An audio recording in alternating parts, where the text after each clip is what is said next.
அனைவருக்கும் வணக்கம். இது சாரதி லா ஸ்டடீஸ். சாரதி லா ஸ்டடீஸில் பிஎஸ்சியில் அடுத்ததாக பார்க்கக்கூடிய மிக மிக முக்கியமான டாபிக் தான் இந்த கன்ஃபெஷன். கன்ஃபெஷன்னா என்னென்னா ஒப்புதல் வாக்கு மூலம்னு அர்த்தம், ஒத்துக்கிறதுன்னு அர்த்தம். ஒரு தண்டனையை செய்கிறாங்க, அந்த தண்டனையை நான் தான் செய்தேன் என்று கூறினால் அதற்கு பெயர் கன்ஃபெஷன் என்று அர்த்தம். இவ்வளோதான் மேட்ரே. இதை பற்றி மட்டும் தான் நம்ம இப்போ டிஸ்கஸ் பண்ண போகிறோம். கன்ஃபெஷன் மிக முக்கியமான ஒரு கான்செப்டாக இந்தியன் எவிடன்ஸ் ஆக்டில் பார்க்கப்படுது. நம்மளுடைய சாரதி லா ஸ்டடீஸில் ஒரு வாட்ஸ்அப் குரூப் ஒன்று ரன் ஆகிட்டு இருக்கு. அதில் இணையணும்னு ஆசைப்பட்டீங்கன்னா இந்த நம்பருக்கு உங்களுடைய பெயர் மற்றும் ஊரை எனக்கு வாட்ஸ்அப்பில் டெக்ஸ்ட் பண்ணுங்க, நான் குழுவில் இணைச்சிடுறேன். உங்களுடைய சந்தேகங்களை தீர்க்கும் வண்ணமாகவும் நேரடி பயிற்சி வகுப்புகளுக்கும் இது உதவிகரமாக இருக்கும் நான் நம்புகிறேன். இந்த ஒரு 3 லைனை படிக்கும்போது கன்ஃபெஷன்னா என்னன்னு தெரியும். அதற்கு முன்னாடி ஒரு கொஸ்டினை படிச்சிடலாம். Explain the rules relating to relevancy of confession. ஒப்புதல் வாக்குமூலத்தில் பொருத்தப்பாடு தொடர்பான விதிகளை விளக்குக அப்படின்ற மாதிரி சொல்கிறாங்க. ஸோ கன்ஃபெஷனுக்கு ஏதோ ரூல்ஸ் அண்ட் ரெகுலேஷன் இருக்கு போல அந்த விஷயத்தை உங்கள்கிட்ட கேட்குறாங்க. வெறும் கன்ஃபெஷன்னு கேட்டாலும் மொத்தமாக இணைச்சி எழுதுங்க, இந்த மாதிரி பெருசாக கேட்டாலும் இதை தான் எழுதணும். ஸோ கன்ஃபெஷன்னா இதை தாண்டி வேறு எதுவும் பெருசாக இல்லைன்றதை நினைவில் வச்சுக்கிங்க. இந்த 3 லைன் பாருங்க. குற்றத்தில் ஈடுபட்ட நபர், ஏதோ ஒரு குற்றத்தில் ஒரு நபர் ஈடுபடுகிறார். தான் அந்த குற்றத்தை செய்ததாக தனக்கு தெரிந்தவர்களிடமோ, அவர்களுடைய நண்பர்களிடமோ அல்லது அவர்களுடைய உறவினர்களிடமோ, பக்கத்து வீடு அக்கத்து வீடு வாட்டவர், தனக்கு தெரிந்தவர்களிடமோ, இப்படி தான் நீங்கள் எலாபரேட் பண்ணி உங்களுடைய ஆன்சர் ஷீட்டில் எழுதணும். தனக்கு தெரிந்தவர்களிடமோ அப்படின்னு எழுதுனா 2 வார்த்தையில் முடிஞ்சு போச்சு. அதை நீங்கள் அப்படியே பெருசாக இழுக்கணும். இழுத்தா தான் உங்களுக்கு பெரிய ஒரு பேராகிராஃப் கிடைக்கும். இதெல்லாம் பார்த்தீங்கன்னா எக்ஸாம் எழுதுறதுல ஒரு ட்ரிக்கு. சரி, போலீஸ் மற்றும் நேரடியாக நீதிமன்றத்தில் ஒப்புக்கொண்டால், தனக்கு தெரிந்தவர்களிடமோ அல்லது போலீஸிடமோ அல்லது நேரடியாக நீதிமன்றத்தில் ஒப்புக்கொண்டால் அதற்கு பெயர் பார்த்தீங்கன்னா குற்ற ஏற்புரை ஆகும்.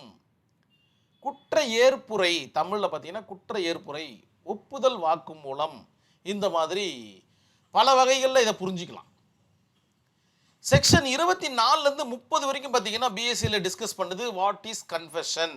கன்ஃபெஷன் இதை தாண்டி வேறு எதுவுமே இல்லைன்றதை நினைவில் வச்சுக்கிங்க. குற்றத்தை ஒப்புக்குறீங்க, அவ்வளோதான் மேட்ரு. இன்னும் பாருங்கள், இன்னும் கொஞ்சம் தெளிவாக இதில் அழகாக சொல்லியிருக்கு பாருங்கள். ஐ கம்மிட்டட் த கிரைம் அப்படின்ற மாதிரி ஆனரபிள் கோர்ட் முன்னாடி சொன்னீங்கன்னா that means say accused, it's called confession. இந்த வார்த்தை இல்லாமல் உங்களுடைய ஆன்சர் சீட்டு இருக்கவே கூடாதுன்னு நினைவில் வச்சுக்கிங்க. நான் குற்றத்தை செய்துவிட்டேன் என்று ஒரு குற்றவாளி கூறுவதே கன்ஃபெஷன் ஆகும். முடிஞ்சு போச்சு மேட்ரு. இதை தான் பார்த்தீங்கன்னா செக்ஷன் 24லேருந்து 30 வரைக்கும் சொல்லுது கன்ஃபெஷனில். அதன் பிறகு பார்த்தீங்கன்னா ரூல்ஸ் அண்ட் ரெகுலேஷன், அதாவது ரூல்ஸ் அண்ட் ரெலவென்சி அப்படின்ற ஒரு கான்செப்டுக்குள்ளே நம்ம போக போகிறோம். மொத்தம் 6 வகையான ரூல்ஸ் அண்ட் ரெலவென்சி இருக்குது. 1 by 1 பார்த்துடலாம். Confession must be voluntary. எல்லா இடத்துலையும் வரக்கூடிய ஒரு மிக முக்கியமான விஷயம். இந்தியன் கான்ட்ராக்ட் ஆக்டில் இது மிக முக்கியமாக ரோல் பண்ணுது. அந்த ரோல் தான் இந்த இடத்துல எல்லா இடத்துல ரிஃப்ளெக்ட் ஆகுது. துன்புறுத்தல், மிரட்டல், வாக்குறுதி கொடுப்பாங்க. நிறைய சினிமாவில் நீங்கள் பார்த்துருப்பீங்க. ஹீரோவை பார்த்தீங்கன்னா, ஹீரோவை பெரிய வில்லனோ பார்த்தீங்கன்னா ஒருத்தரை சுட்டுட்டு அப்படியே ஒருத்தனை திரும்பி பார்ப்பாரு, எத்தனை வருஷம் வேணாலும் நான் உள்ளே இருக்கிறேன் அப்படின்னு ஒருத்தர் சொல்லுவார். ஸோ வாக்குறுதி கொடுக்குறாரு அந்த வில்லன் கிட்ட. அப்படின்னா என்னன்னா, கொலை செய்தது வேறு எவரோ, ஆனால் அந்த விஷயத்தை நான் ஒப்புக்கொண்டு நான் உள்ளே போகிறேன்னு ஒரு வாக்குறுதி கொடுக்கறது. துன்புறுத்தி ஒப்புக்கொள்ள வைப்பது, மிரட்டி ஒப்புக்கொள்ள வைப்பது, அதே போல் வாக்குறுதி கொடுத்து ஒப்புக்கொள்ள வைப்பது, இதெல்லாம் நீங்கள் இல்லுஸ்ட்ரேஷனில் அழகாக ஃப்ரேம் பண்ணலாம். இல்லுஸ்ட்ரேஷன் தாங்க எல்எல்பியோடைய ஒரு கோர் ஆஃப் எக்ஸாமினேஷனே. அதை யார் சரியாக கையாளுறாங்களோ அவங்க அரியர்ன்ற பேச்சுக்கே இடம் இல்லாமல் வெளில வந்துடலாம். ஸோ ஒரு இல்லுஸ்ட்ரேஷனை நீங்கள் ஃப்ரேம் பண்ண போகிறீங்க. ஏ என்கின்ற நபர் பி என்கின்ற நபரை குத்தி கொள்வதை ஒருவர் பார்த்து விட்டார், அதை வெளியே சொன்னால் உன்னை அடித்து விடுவேன் என துன்புறுத்துகிறார், இல்லை மிரட்டுகிறார், வாட்டவர், இது அப்படின்னு நீங்கள் ஃப்ரேம் பண்ணணும். இதற்கு பெயர் தான் இல்லுஸ்ட்ரேஷன். ஸோ குற்ற ஏற்புரை இப்படி இருக்கக்கூடாது. இந்த 3 விஷயத்துலையுமே குற்ற ஏற்புரை இருக்கக்கூடாது, அவர் செய்ததாக இருக்கணும்.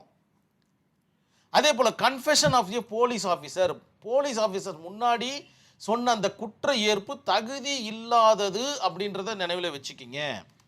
அவங்க மிரட்டியோ இல்லை லத்தி சார்ஜ் பண்ணியோ இல்லைன்னா த்ரெட்டன் பண்ணியோ வாட்டவர் ஏதோ ஒன்று பண்ணி நீ இதை சொல்லு நான் உன்னை அடிக்காமல் விட்டுறேன் அப்படின்னு சொல்லுவாங்க.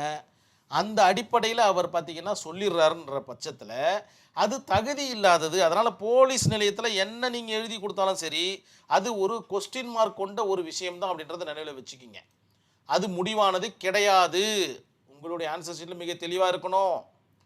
கன்ஃபெஷன் டு மெஜிஸ்ட்ரேட் அப்படியே நேர் ஆப்போசிட் போலீஸ் ஆஃபீஸர்ஸ்க்கு தானாக முன் வந்து ஆனரபிள் மெஜிஸ்ட்ரேட் முன்னிலையில் ஒப்புக்கொள்வது. ஐயா நான் தப்பு பண்ணிட்டேன் ஐயா அப்படின்னு பாக்ஸில் ஏறி ஒத்துக்கிட்டாங்கன்னா அதற்கு அப்பீல் வேற எதுவுமே கிடையாதுன்றதை நினைவில் வச்சுக்கிங்க. இது தகுதி வாய்ந்த ஒரு கன்ஃபெஷன் அப்படின்ற மாதிரி உங்களுடைய ஆன்சர் ஷீட்டில் எழுதுங்க. பார்ஷியல் ரெலவென்சி குற்றவாளி ஒருவரை காட்டி கொடுத்து அவரிடம் தடயம் இருந்தால் நானும் அவரும் குற்றம் செஞ்சோம், அவர்கிட்ட தான் அந்த கத்தி இருக்குது வெப்பன் இருக்குது அப்படின்னு சொல்லி அந்த இடத்துல சைஸ் பண்ணும்போது அந்த கத்தியோ அல்லது வேறு ஏதோ வெப்பன்ஸ் கிடச்சிதுன்னா இந்த கன்ஃபெஷன் ஏற்புடையது அப்படின்ற மாதிரி எழுதிருங்க. கன்ஃபெஷன் பை கோ அக்யூஸ்டு குற்றவாளி சொன்ன குற்ற ஏற்புரை மற்ற குற்றவாளியுடன் கேட்க அல்லது அதை அப்படியே அடாப்ட் செய்து கொள்ள. ஒரு ஏ என்கின்ற குற்றவாளி ஒரு குற்றத்தை ஒப்புக்கொள்கிறார். அதே குற்றம் பார்த்தீங்கன்னா கோ அக்யூஸ்டுடையும் கேட்டு பெற்றுக்கொள்ளலாம் அல்லது அதை அப்படியே அடாப்ட் செய்து கொள்ளலாம். இந்த மாதிரியான கான்செப்ட் தான் கன்ஃபெஷன் பை கோ அக்யூஸ்ட் அப்படின்ற ஒரு கான்செப்ட். இதெல்லாம் பார்த்தீங்கன்னா relevancy of confession, rules of relevancy. இந்த கன்ஃபெஷன்னு கேட்டாலும் சரி இல்லை பிக் கொஸ்டினில் கேட்டாலும் சரி நீங்கள் எழுதக்கூடிய ஆன்சர்ஸ் எல்லாமே இதுதான்றதை நினைவில் வச்சுக்கிங்க. அதன் பிறகு judicial and extra judicial confession. Magistrate முன்னிலையில் கொடுப்பது பார்த்தீங்கன்னா ஜுடிஷியல், மற்றவர் முன்னிலையில் கொடுக்கும் குற்ற ஏற்பு பார்த்தீங்கன்னா எக்ஸ்ட்ரா ஜுடிஷியல் கன்ஃபெஷன். தெளிவாக உங்களுக்கு புரிஞ்சிருக்கும். இதை தாண்டி இதை பேசுறதுக்கு ஒன்றுமே இல்லைன்றதை நினைவில் வச்சுக்கிங்க. உங்களுடைய டெக்ஸ்ட் புக்கு உங்களுடைய ப்ரொஃபஸர் சொன்னது எல்லாத்தையும் இணைச்சி அப்படியே ஆன்சர் ஷீட்டில் எழுதுனீங்கன்னா அற்புதமான ஒரு ஆன்சர் கிடச்சிரும்.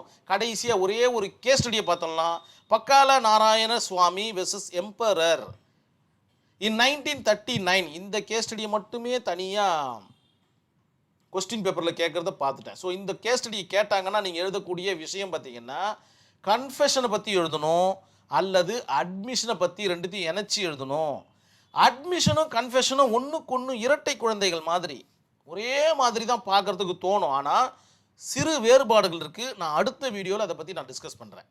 இப்போ பக்கால நாராயணசுவாமி வெர்சஸ் எம்பரர் என்ன சொல்ல வருது அப்படின்னு பார்த்தீங்கன்னா பக்கால நாராயணசாமி மேலே ஒரு குற்றச்சாட்டு எழுது. என்னன்னா பணம் கொடுக்கல் வாங்கல் காரணமாக ஒருவரை கொலை செய்து பல துண்டுகளாக வெட்டி அவரை சூட்கேஸில் அடைத்து வைத்ததாக ஒரு குற்றம். அதாவது அவருடைய மாமனாரை கொலை செய்ததாக ஒரு குற்றம். பாதிக்கப்பட்டவர் உடல் பல துண்டுகளாக வெட்டி பிரீஃப் கேஸில் வச்சு அடைச்சி விட்டுட்டாங்க. இதுதான் பார்த்தீங்கன்னா ஃபேக்ட் ஆஃப் கேஸ். குற்றம் சாட்டப்பட்டவரின் வாக்குமூலத்தையும் பக்கால நாராயணசாமி குற்றம் சாட்டப்பட்ட நபர் அவருடைய வாக்குமூலத்தையும் இறந்தவரின் மனைவி கூறும் வாக்குமூலத்தையும் ஏற்றுக்கொள்ளத்தக்கதா என பிரைவி கவுன்சில் யோசனையில் ஈடுபடுது. இறந்தவருடைய மனைவி எப்பயுமே அவங்களுக்கு ஆப்போசிட்டாக தான் சொல்லுவாங்க அப்படின்ற ஒரு கான்செப்ட். அது மட்டும் இல்லாமல் அவருடைய மருமகன் அப்படின்ற ஒரு கான்செப்ட். இதில் நல்லதும் நடக்கலாம் கெட்டதும் நடக்கலாம் அப்படின்றது தான் பிரைவி கவுன்சிலுடைய doubt. So it's a beneficial doubt தான் இது. Privy council honourable privy council முடிவு பண்ணுறாங்க தண்டனையை ரத்து செய்து குற்றம் சாட்டப்பட்டவர் அறிக்கையை முழுமையாக ஒப்புதல் வாக்கும். அதாவது தண்டனையை பார்த்தீங்கன்னா முதல்ல ரத்து செஞ்சிடுறாங்க. அதற்குண்டான கான்செப்டை கொடுக்குறாங்க. குற்றம் சாட்டப்பட்டவரின் அறிக்கை முழுமையான ஒப்புதல் வாக்கு மூலம் அல்ல, அவருடைய முழு கன்ஃபெஷன் அது கிடையாது. மாறாக ஒப்புதல் வாக்கு மூலம் மற்றும் விளக்கத்தின் கலவையாகும். சும்மா ஒரு ஸ்டோரி பேஸ்டாக அவர் சொல்கிறாரு, அது சரியான ஒரு விஷயம் கிடையாது.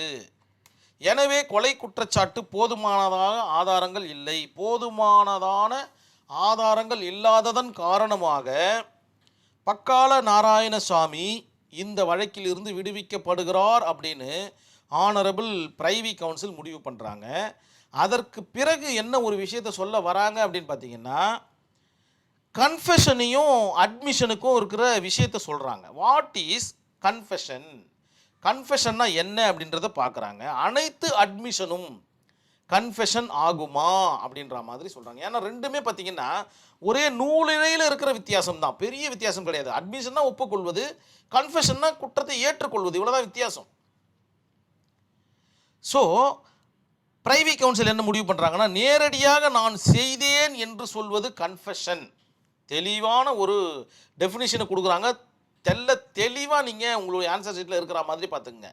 நேரடியாக டைரக்டாக அந்த குற்றத்தை, அந்த அஃபென்ஸை நான் செய்தேன் என்பது கன்ஃபெஷன். அதே போல every admission is not a confession அப்படின்ற மாதிரியான ஒரு வார்த்தையை சொல்லிடுறாங்க. That means admission not equal to confession அப்படின்ற மாதிரி சொல்லிட்டாங்க. ஸோ இந்த இடத்துல நம்ம ரெண்டு கான்செப்டை டிஸ்கஸ் பண்ணியிருக்கோம். இதற்கு பிறகு வரக்கூடிய வீடியோ அட்மிஷன் வீடியோ, ரெண்டுத்தையுமே தெளிவாக புரிஞ்சுக்குங்க. அட்மிஷன் கேட்டால் கன்ஃபெஷனை இணைச்சி எழுதணும், கன்ஃபெஷனை கேட்டால் அட்மிஷனை இணைச்சி எழுதணுன்றத உங்கள் மனசில் ஆழமாக பதிய வச்சுக்கிங்க. மிக முக்கியமான கான்செப்ட்டு புரிஞ்சிருக்கும்ன்ற நம்பிக்கையில் நான் இதோட இந்த வீடியோவை கம்ப்ளீட் பண்ணிக்கிறேன். நன்றி, வணக்கம்.